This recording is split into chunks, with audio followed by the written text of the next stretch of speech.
Hi friends, welcome back to my channel. It's me Anshika this side and I am a 12th grader state board student, and this video is going to be revealing all my strategies related to accounts. So without any further delay, let's get into the video.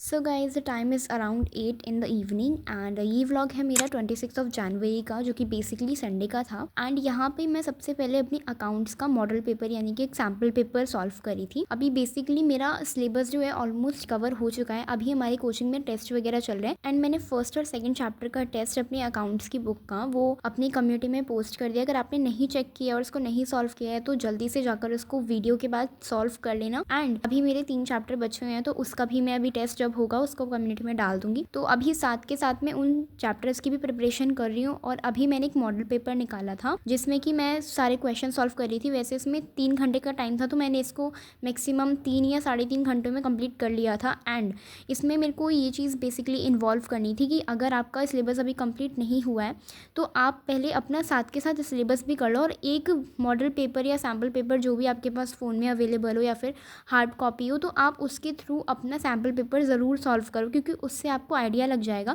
कि आप कौन से chapter में ज़्यादा week हो और कौन से में नहीं। थ्योरी पोर्शन में हो या फिर प्रैक्टिकल न्यूमेरिकल्स वाले क्वेश्चन में हो तो आपको एक मॉडल पेपर एक सैम्पल पेपर ज़रूर सॉल्व करना है अपना। एंड ये टास्क मैंने संडे को लिया था जिसमें कि मैंने सबसे पहले मॉडल पेपर वगैरह सॉल्व किया और ये चैलेंज रखा कि मुझे डेली हर एक चैप्टर के इंपॉर्टेंट क्वेश्चन सॉल्व करने हैं, मैक्सिमम 20 और 30, और साथ में एक मॉडल पेपर। तो इससे काफ़ी अच्छे से प्रैक्टिस हो जाएगी न्यूमेरिकल्स की भी और थियोरेटिकल पार्ट जो होता है अकाउंट्स का उसकी। एंड जो भी मैं चैप्टर वाइज इंपॉर्टेंट क्वेश्चन कर रही हूँ वो सबसे पहले मैंने अपनी पार्टनरशिप की बुक से स्टार्ट किया, बिकॉज वो बुक मैंने 3-4 बार पढ़ ली है तो मुझे वो अच्छे से ऑलमोस्ट कवर हो चुकी है। और बस उसमें लास्ट चैप्टर जो है डिसोल्यूशन ऑफ फर्म और रिटायरमेंट वाला चैप्टर, उसमें जो थोड़ी बहुत गुडविल की एडजस्टमेंट है उसमें थोड़ी मिस्टेक हो जाती है तो अभी मैं उसको ही इंप्रूव कर रही हूँ इंपॉर्टेंट क्वेश्चन के थ्रू। एंड इफ तुम लोगों का भी रिवीजन स्टार्ट हो गया तो इस तरीके से अपने सैम्पल पेपर भी सॉल्व करना स्टार्ट कर दो और मोस्ट इंपॉर्टेंट क्वेश्चन करो चैप्टर वाइज, जो कि मैं भी कर रही हूँ। तो इस तरीके से बहुत ज़्यादा हेल्प मिल जाएगी। एंड जो मॉडल पेपर सॉल्व करने का बेनिफिट है वो है कि टाइम की जो है ना उसमें वेस्टेज नहीं होगी और टाइम से पेपर करना आ जाएगा, क्योंकि मैंने सुना है कि अकाउंट्स के पेपर में टाइम कम पड़ जाता है, इतने सारे उसके फॉर्मेट वगैरह होते हैं तो बहुत ज़्यादा डिफिकल्टीज होती हैं। एंड मेक श्योर करना है कि हमारा जो अकाउंट्स का पेपर है वो 2 या 2.5 घंटे में कंप्लीट हो जाए, क्योंकि मैंने अपने मोस्ट ऑफ द टेस्ट में ये देखा है कि मैं हमेशा क्वेश्चन जो है स्किप कर देती हूँ, उन पर मेरा ध्यान नहीं हो पाता कि मेरा ये क्वेश्चन स्किप हो गया, जिसकी वजह से मेरे जो मार्क्स हैं वो बहुत ज़्यादा नेगेटिव में चले जाते हैं।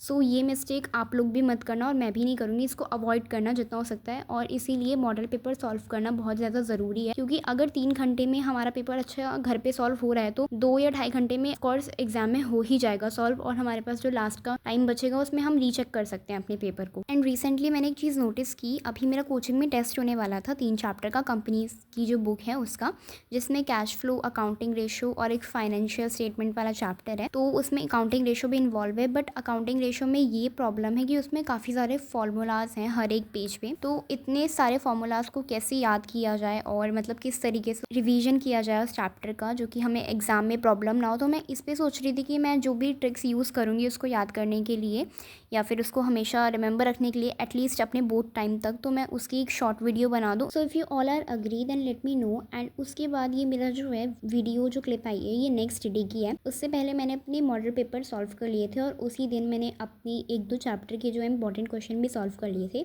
बट नेक्स्ट डे मैंने कैश फ्लो और अपना फाइनेंशियल स्टेटमेंट वाला चैप्टर जो है उसको गो थ्रू किया था, बिकॉज जो मेरे मॉडल पेपर में क्वेश्चन थे मैं इनमें ही ज़्यादा कंफ्यूज हो रही थी इस बुक में से पर्टिकुलरली। पोर्ट फीचर वगैरह की एंट्रीज भी ऑलमोस्ट सही थी, बट कैश फ्लो का इसमें एक फॉर्मेट आया था और बैलेंस शीट का भी बड़ा वाला फॉर्मेट आया था जो वर्टिकल शेप में था कि उस पूरी बैलेंस शीट को उसमें बनाओ और या फिर इसका फॉर्मेट बनाओ कैश फ्लो का। तो अभी वही दोनों चीज़ें मुझे इतने अच्छे से नहीं आती थी तो इसी वजह से मैंने उसको वहाँ पे स्किप कर दिया था उन 1-2 क्वेश्चंस को। एंड इनकी प्रैक्टिस की थी, इनको रिवाइज किया था। और हमारे इसमें अकाउंट्स में कुछ चैप्टर ऐसे हैं जो 6 नंबर के हैं या फिर 8 नंबर के हैं, तो उसमें ज़्यादा कुछ नहीं आ रहा, उसमें थ्योरी पोर्शन था।